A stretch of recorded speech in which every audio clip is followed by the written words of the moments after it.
श्री स्वामी समर्थ. चला पाहूया महाराजांचा आज काय संकेत किंवा काय संदेश है आपणासाठी. प्रभु तुमसे खुश है, तुम्हारी प्रार्थना सुनते हैं, तुम अकेले नहीं हो, वह सदैव साथ है. परीक्षा पास करो, परिणाम भी अच्छा ही देगी.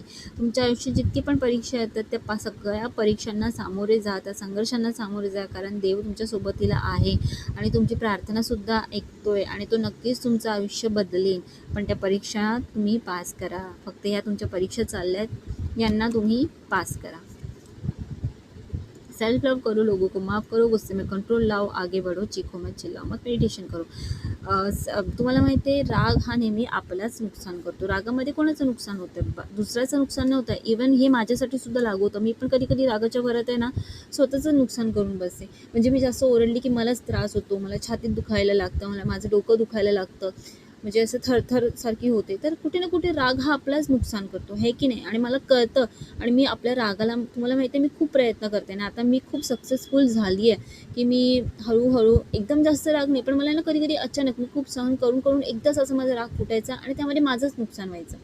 तर आता मी थोडंसं त्या रागावर कंट्रोल करायला शिकले. तर तसंच मी तुम्हाला सुद्धा म्हणेन की माफ करा, लोकांना माफ करा. लोक जर आपल्यासोबत वाईट वागतात तर आपलीच कर्माची फळ आपल्याला मिळतात. असं नाही की ते मुद्दाम करतात, कर्माशिवाय काहीच घडत नाही. अख्खी दुनिया कर्मावरच आहे. तर त्यामुळे तुम्ही जास्त टेन्शन घेऊ नका, कारण तुमची परीक्षा आहे, तुम्हाला फळ तर मिळणार आहे. फक्त देवावर विश्वास ठेवा, मेडिटेशन करा. मेडिटेशन केल्यात ना तुम्हाला खूप स्ट्रेंथ मिळेल स्वतःवर ताबा ठेवण्याची किंवा स्वतःला कंट्रोल करण्याची. आणि मला खरंच नामजापमुळे, देवाच्या नामजापमुळे मला स्ट्रेंथ मिळते आणि ती स्ट्रेंथ माझ्या आता इतकी सकारात्मक उपयोगी पडते की मी तुम्हाला काय बोलू. खरंच हे माझे अनुभव आहेत.